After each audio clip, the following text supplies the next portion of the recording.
Hey budgeties, welcome to my YouTube channel. If you are new, my name is Mom, 28, working on my financial freedom journey. And if you're returning, hey friend. So in this video, we are starting off with a fresh budget, okay? Because April is upon us. Now, if you can see, I'm doing things differently, right? So usually the girl uses her Mo Budget, Less Problems budget planner. But I didn't make myself another one because I make them myself, okay? They're not for sale. I have to say that every video because I get asked. You can get a digital one or you can download it and print it. And that's basically what I am doing because March was my last one. Now, what I'm thinking is that maybe I will go ahead and print them off and then put them in a binder or something. So I just wrote April, kind of cute. It's not even centered, but you get the vibes. And we will go about it the same way. I'm gonna do my calendar. We're also gonna do our goals. And then we're gonna end off with our monthly budget for not just me, but my husband and myself. I do like to write hard, so I write on extra paper. So I'm just gonna put some extra paper under here. And we're gonna go like so, like such. I'm gonna split the paper up. Bam. Boom. I know you're probably like, girl, if you make them, just make them for yourself. Here's the thing. I really should make one for myself, and I had every intention to, but then I had the giveaway. And if you don't know, I have a giveaway open. However, I'm about to close it because right after this video, I'm going to be posting the video of the winners. But I had to make 2 budget planners for the 2 giveaway winners. So that threw me off with making one for myself. It's not that important for myself. Okay. So we're gonna go ahead and start off with my makeshift calendar is given extra. Let me zoom you guys out. Okay, I went ahead and moved the camera around so you guys can see that a little bit better. All right, so April is gonna start on a Monday. Oh, I love this because now I can like write it sideways. If you don't know, I do write sideways. Okay, so April starts on Monday. So Monday's the 1st, Tuesday's the 2nd, and go forward like so, like such. 5th, 6, 7, 8. Is there 31 days? No, I think there's 30 days. Yeah. 11, 12, 13, 14, 15, 16, 17, 18. Why was that so far apart? I don't know. 19. Oh my gosh, because I missed one. This is why. Be better. Don't be like me, guys. 17, 18, 19, 20. Ooh, Chile. This is what I get for trying to go fast. Okay, that's 20. Yes, okay. And we have 21, 22, 23, 24, 25, 26, 27, 28, 29, and then the month ends on a Tuesday as the 30th. Okay, so that is the month. Honestly, you guys, I don't really have too much to put on this calendar except for the pay. There's no birthdays or anything like that. My husband and I are getting, I'm gonna say are getting married. We're having our wedding. We are already married, having our wedding in the month of April. I'm not gonna signify that on the calendar just cause, but I am gonna pull out my March calendar so we can see the payday. My husband and I get paid every 2 weeks. I literally had this conversation not too long ago. Oh, by the way, I'm drinking chai tea latte. If you don't know, that's your girl faves. But yeah, I had this conversation not too long ago.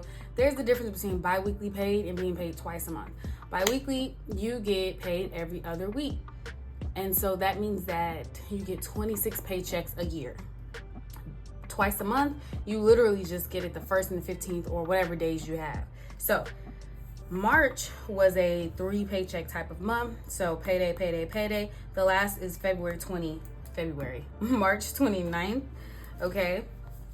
And we're saying Friday, although I do get paid on a Thursday. I just do that for the sake of being. So our first paycheck is going to be on the 12th. And then our second paycheck is going to be on the 26th. So that's what I'm going to put. Payday. Look how hard I write. My stuff wobbles. Okay, and then payday. Okay, so that is the paydays for my husband and myself for the month of April. Okay, so the quote in here is personal finance is specific to each person's life. So do not try to mimic other people's budget. Love that. As far as a to-do list, we're gonna get into it actually. So the first thing I think I want to do is, it's gonna be after the wedding. We're probably gonna have a lot of crap. We didn't ask for gifts for our wedding. We just asked for money. But I do know a lot of people just give what they want to give. It's almost like a baby shower. You can ask, but people give what they want to give. So organize is something I really need to do. A big to-do list for myself, and that needs to be household, that needs to be personal, everything. So there's that. Now we're gonna go ahead and get into the monthly goals. I love the monthly goals. Y'all know I love a new month, okay? If you don't know, let me let you know. I love a new month. It's like new, fresh beginnings. Like, who doesn't love that? Okay, now we don't have a lot of monthly goals. My husband and I decided to keep it basic, to keep it short and sweet, because we give ourselves so many goals every month. And if I'm being honest, we're tired. Like last month, we had a lot of goals. I say last month, but it's still March. We had a lot of goals with like working out, and we've been on it, y'all. Exhausted, body's tired, job tired, mentally. It's just, we're tired, especially financially tired with this wedding. So we just have 3 goals that we want to keep ourselves accountable for. Not like, we probably are going to read and still do our Bible studies and stuff like that, but we have our own little personal goals when we have our Sunday meetings. So here we're just going to put 3 goals down. At the very top of it is, and this sounds so like small, or like, why would you even have to say this? But we want a peaceful and joyful wedding. I don't know about y'all, but some people, you know, some family just is familying, you know. Sometimes there's drama, sometimes there's excitement. When there's weddings, there's alcohol, whatever. I don't care what the case is. I just want a peaceful and joyful wedding. We want to enjoy ourselves. We want to have fun. We want to enjoy our family members. We haven't had them all together. I haven't even met all of his family members because they live out of states. Nobody lives where we live, which is Louisiana. But and we're not having the wedding in Louisiana. So we just want to get everybody together and have a good time, and fingers crossed. And I don't need to cross fingers, I'm praying to God. Let's back that up, okay? Because yeah. Okay, the second one is we talking about gifts, y'all. We didn't ask for gifts for the wedding. We solely asked for money. We invited over 160 people to the wedding. However, there's going to be like 130. So only 30 people declined, which is not a lot. I know that people don't show up, but nonetheless, and I know people give you what they want to give you, but we are hoping and praying to God that we can at least obtain 5,000 plus in wedding gifts. Now that is a goal of ours. Wedding gifts, financial wedding gifts. 1, we need to pay ourselves back for what we have spent, okay? 2, we would like to have a honeymoon eventually. 3, one day we think we would want to purchase a plot of land or a home, maybe not in a major city, maybe out in the middle. I don't know. I kind of have an idea of like owning a farm. Ugh, do I like cows? I don't know. Haven't really talked to them or met them too much. But yeah. Okay, and then number 3 is April is tax season, y'all. April is tax month. So we want to make sure we do not owe any money for taxes. This is our last one. Matter of fact, since we have businesses, we're gonna claim a loss, so we hope we get something back, honestly. Get return. And I'm talking about our vending machine business. We only had it for a few months in 2023. Nonetheless, we're trying to get us a return. Okay, let's put an exclamation point on that one. Because I know a lot of people have their opinions. They're like, ooh, getting returns with taxes is not a flex. You know, it's not a good thing. Blah, blah, blah, blah, blah, blah. Okay, so now we're gonna flip again. Okay, so now we can put this stack of paper away because it's irrelevant. And now we are on to our monthly budget. We're gonna pull out our handy dandy calculator. Can y'all see that? Okay.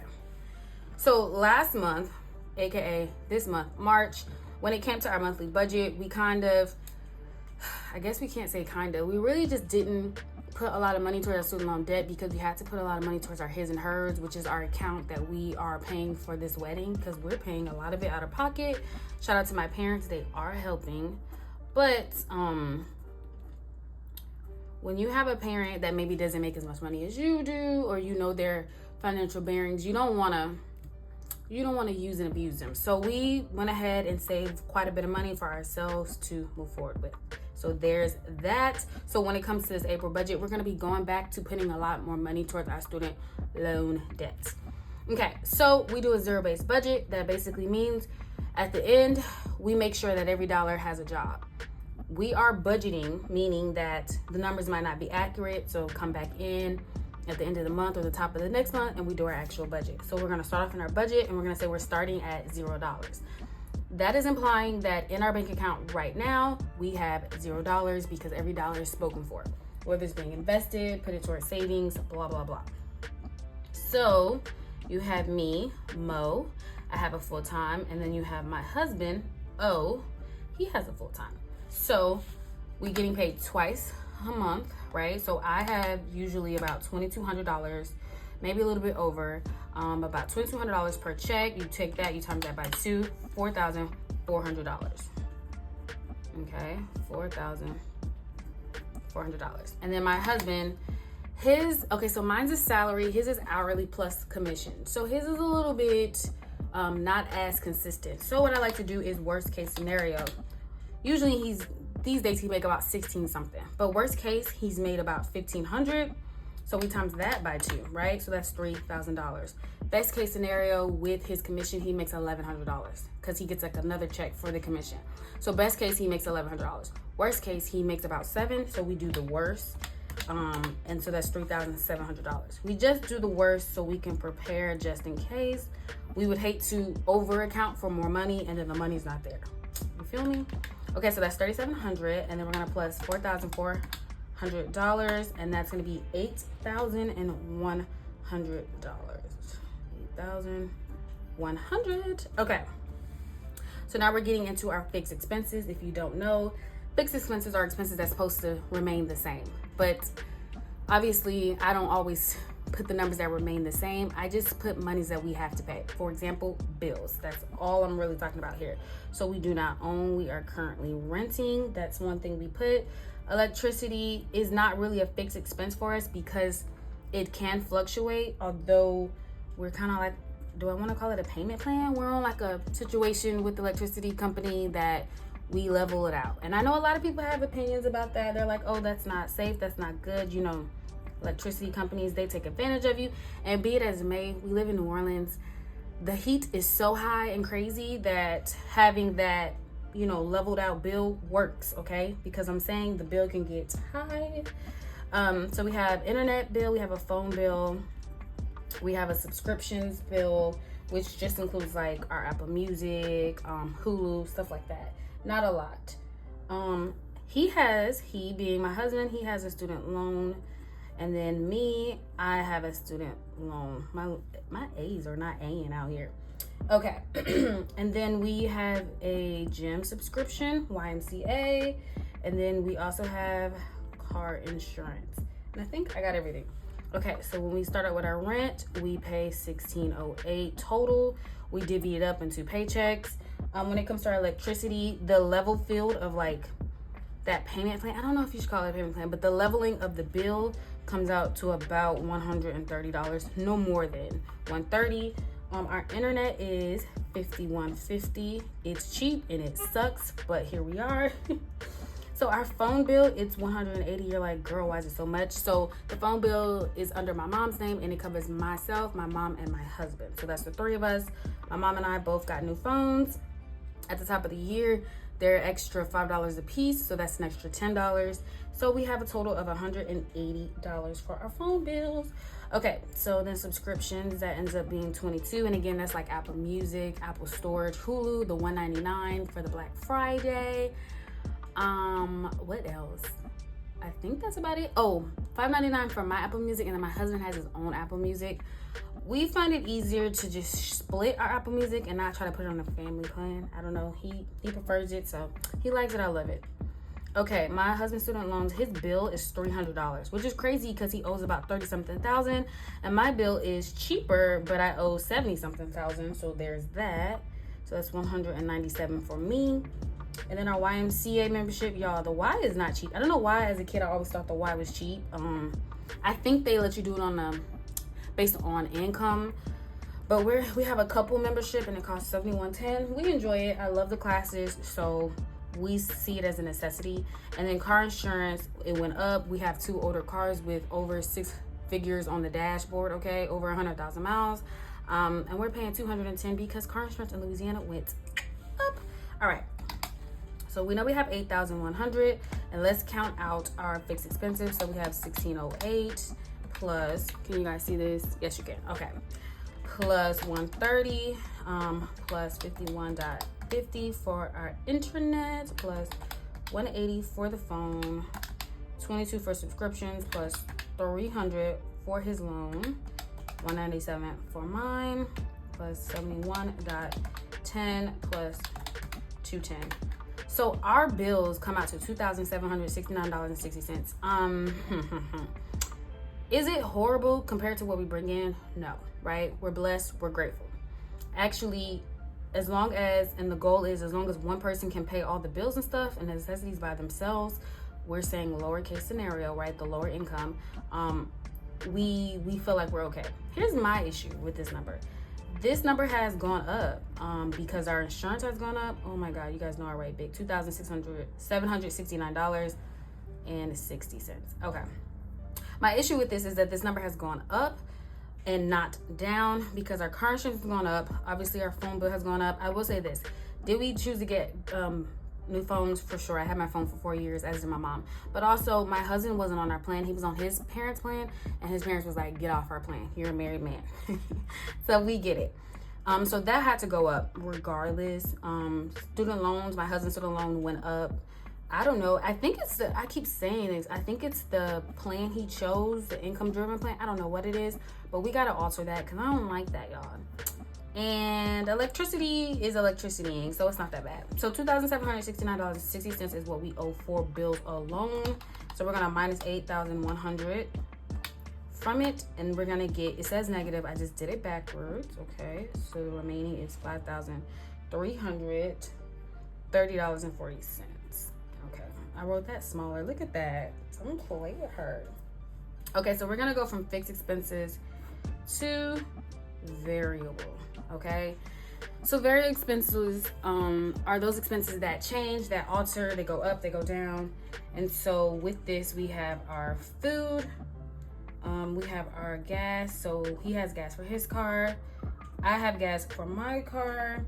We have fund money that we allocate for him, and then fund money that we allocate for me. We also have sinking funds that I usually put over here, but I put it in savings, so we're gonna rock with that. Okay, so food budget, we went up a couple months ago and we did $400 a month. That's $200 a paycheck. That works way better for us as opposed to the $350 a month. I'm just being honest. So something I'm about to go up with also is gas. So as summer approaches, we're now in spring. Y'all, the gas has been getting high, okay? My best friend lives in LA. She's like, as long as, you know, you're not $5, you have nothing to worry about. I don't know. I still feel like it's a problem. So instead of giving us $30 per check, which will equal $60 a month, I'm just gonna up it $5 per check, which will equal $70. Okay, so 70 for him, 70 for me. Let's see what happens. And if it doesn't work, we're gonna be adjusting it again. Mind you, we go to Sam's Club and it's still more money. Okay, so his fund is $150 per check, and then my fund is also $100. Okay, so we got 140 because 70 plus 70 plus 400 plus 200. So we have $740 for our variable expenses. So we're gonna take that 5,330.40, and we're gonna subtract 740. So now we have 4,000. Okay, $4,590.40. So we're gonna take the variable expenses and we're gonna move it on up to the east side. I'm playing. Okay, we're gonna move it up to the savings. And so for savings, we have my husband's IRA. If you don't know, we are trying to max, why did I write like that? That was so ugly. His IRA, my IRA, we're trying to max out our IRAs for the year 2024. That's $7,000 a person, I think. So his IRA, my IRA, and then we're going to include sinking funds on here. And we do have our emergency fund separate. People say why. First of all, we are newlyweds. We've joined all our accounts. We haven't joined our emergency funds. I don't know if we're going to. We haven't joined our emergency funds, not because we haven't tried. It's just we've had issues, and they're all saying you would just basically have to open up a brand new account. Our emergency funds are our high yield savings account. So I don't know. My husband said, because I'm at my goal, which was previously $10,000. I hit my goal a while ago. I surpassed it a little bit at that time. He wants to reach the goal of 10,000. So right now we're just giving his emergency fund money. And again, both of them are in high yield savings account. So we're not, even though I'm not contributing to mine, I'm still gaining interest, and I'm cool with that. So what we're gonna do is $582 per month for his IRA, and for my IRA, that's $291 a check. Okay. When it comes to sinking funds, we just pushed out a number and said $500. These are estimates. Hopefully, my husband's checks is higher, and I think mine is more than $2,200. It's like $2,250, $2,230, something like that. So the more money we probably will be putting towards sinking funds. If you don't know, we do live in New Orleans, so that means that we do have hurricanes, and a part of our sinking funds is hurricane money. And then when it comes to my husband's emergency fund, we're also going to go ahead and do $500. We also have a travel fund when it comes to our sinking funds, because I told you guys we do want to travel. We want to travel. Okay, so I got emergency fund, his emergency fund, our sinking funds, my IRA, his IRA, and I think that's all we have. We do have other brokerages, like other brokerage accounts, but we have taken a pause as we're trying to get the IRAs going and flowing, y'all. So 1,000 plus 582 plus 582, that is $2,164, darling. 2,164, and we're gonna take this number here. Okay, that's 4,590 .40. When subtracted from 2,164, I did it backwards. It equals 2,426.40, and we're gonna take that and we're gonna put that towards extra student loan payments. Okay, so that equals 2,426.40. Gosh, all right, so big. 2,426.40, and the remaining is 0. So if you don't know, we are trying to pay off our student loans. I think the year is gonna be 2026 when we should be done. It's 2024. That's 2 years. It's either 2026 or 2027. I can't remember off the top of my head. I started off with 6 figures. My husband only had $30,000 worth of loans. I think he might have had 20-something thousand, but when interest kicks in, end up being 30-something thousand. So we are aggressively trying to pay down our student loans. In the month of March, we did not put a lot of extra money. These are our bills, okay? So we have to pay these amount, right? The 300, the 197. In March, we didn't put extra money towards the student loans because we have a wedding in April. So once April hits, the goal is to get back to our student loans. When we get money from taxes and or the wedding, it's not gonna be going towards our student loan debt, because we make sure that we put an egregious amount of money towards our student loans with our own money that we bring in. So that money we want to set aside. We want to fully fund my husband's emergency fund. We also want to make sure we go on some type of trip. We haven't been on a vacation in a long time. So we do want to reward ourselves somehow, some way. But nonetheless, this is my April budget. I hope you guys enjoyed it. These sheets are available on paperbymode.com. They're available in the book format though. I have the book format, obviously I made it. I am just trying to, I just go ahead and print them off. I write April on the front. I think I'm gonna make me a little binder, but I'm gonna see how I'm gonna go forward with doing this in the future. But this is where we are now. I hope you enjoyed this video. I hope you liked it. Make sure you like, comment, and subscribe, and I will see you in the next video. Bye.